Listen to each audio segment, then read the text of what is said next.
Lukas NMB telah menjalani pemeriksaan medis di RSPAD Gatot Subroto Jakarta dan dinyatakan fit mengikuti seluruh proses hukum. Kita bergabung dengan Jubir KPK, Ali Fikri. Selamat malam, Mas Ali. Selamat malam, Mbak Priska.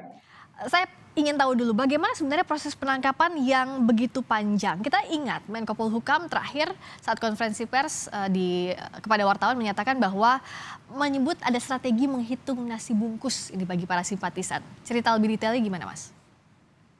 Ya, artinya bahwa memang KPK sudah lama ya untuk mengamati, memantau begitu kan situasi di Papua saat itu.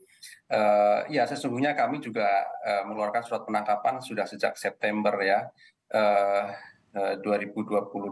Tetapi memang kemudian kan ada strategi khusus yang kemudian KPK harus lakukan untuk memastikan seluruhnya bisa aman secara sosial gitu ya, keamanan juga tidak terjadi sesuatu yang tidak diinginkan, karena tentu informasi-informasi semacam itu kami juga sudah dapatkan begitu.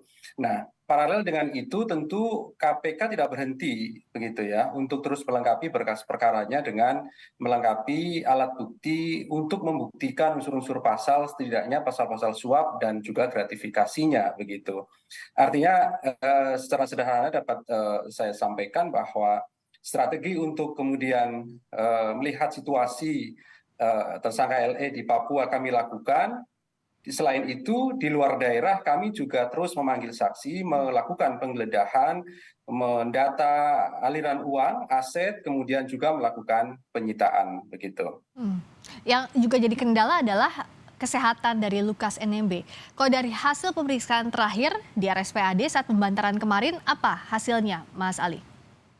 Ya, tentu dalam rangka pemenuhan hak-hak dasar dari seorang tersangka ketika ditangkap dan dibawa ke Jakarta, kami penuhi begitu ya. Bahkan dari Manado ke Jakarta kami juga membawa tim dokter begitu ya, dengan peralatannya untuk memantau kesehatannya. Setelah itu kemudian langsung kami bawa ke RSPAD untuk dilakukan pemeriksaan dan memang saat itu dari hasil pemeriksaan sementara kan harus dilakukan perawatan. Oleh karena itu esok harinya kami lakukan penahanan tetapi langsung dibantarkan. Tetapi kemarin dari asesmen tim dokter ternyata kemudian tersangka ini dapat dinyatakan dapat mengikuti seluruh proses-proses penanganan perkara yang sedang dilakukan oleh KPK gitu ya. Jadi fit to trial tadi itu dia mampu begitu secara fisik, dia mampu dihadirkan, kemudian juga mampu menjawab begitu kan beberapa pertanyaan dari tim penyidik, sekalipun kemudian kan sebagaimana prediksi kami pasti akan dijawab dengan kata sakit ketika pertanyaan pertama Ya. bagaimana keadaan saudara pada hari ini.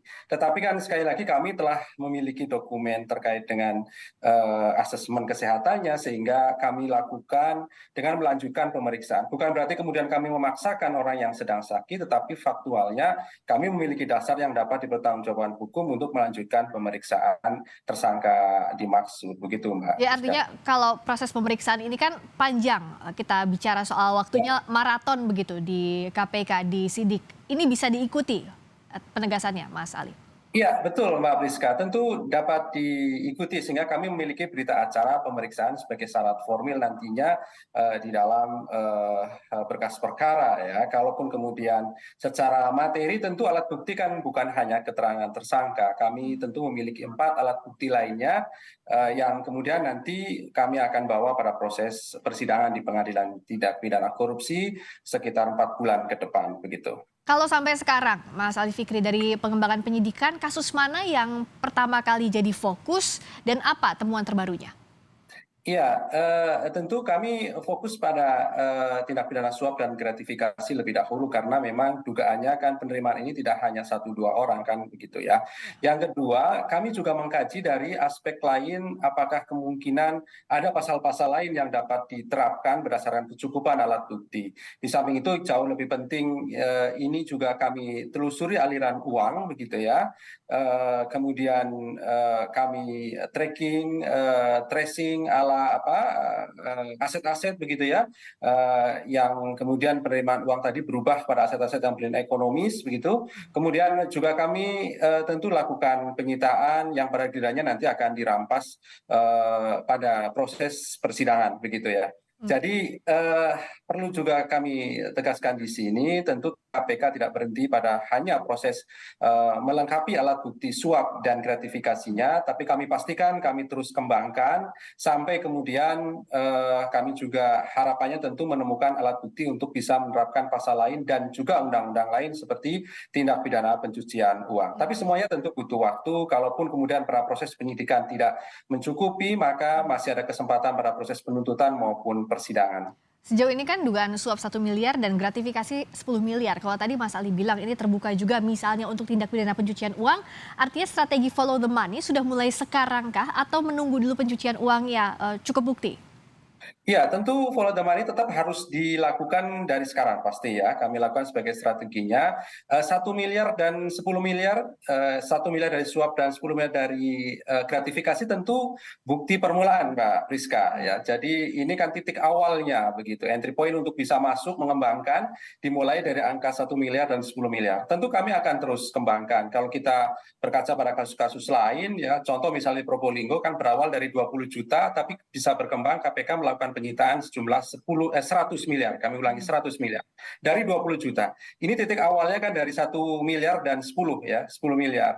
Artinya memang dari angka 11 miliar ini kami akan terus telusuri aliran uang, penerimaan dari pihak-pihak lain, sepanjang kemudian ditemukan alat bukti, pasti kemudian kami juga tetapkan sebagai tersangka pada pasal-pasal lain, bahkan kemudian undang-undang lain seperti TPPU yang saya sebutkan tadi. Kalau sekarang jadi penekanan untuk yang jadi tersangka selain Lukas NMB dan Riyatun Olaka sudah ada lagi potensi tersangka lain atau yang sudah ditetapkan sebagai tersangka lainnya? Ya, sejauh ini kami fokus 2 orang ini karena memang kami juga butuh waktu yang cukup nanti untuk terus menelusuri ya, karena menelusuri aset-asetnya ya, karena memang kan begini Mbak Priska, bahwa eh, kami juga sering sampaikan ya, untuk aspek jerak para pelaku korupsi itu tidak hanya kemudian hukuman penjara ya, hukuman pidana badan, tetapi kami menilai bahwa justru kemudian efektif ketika seluruh aset-aset dari hasil tindak pidana korupsi dirampas. Nah, tentu untuk menuju ke sana kan kami harus dari awal mendata, kemudian melakukan penyitaan aset-asetnya. Ini kan tentu butuh waktu untuk menelusurinya, sehingga kami juga tidak hanya di Papua maupun Jakarta melakukan penggeledahan, bahkan kemudian di provinsi lain sampai ke Batam terakhir ya, kami melakukan penggeledahan. Tentu nanti masih terus kami lakukan upaya-upaya tersebut, harapannya memang kemudian perkara ini bisa berkembang sebagaimana informasi yang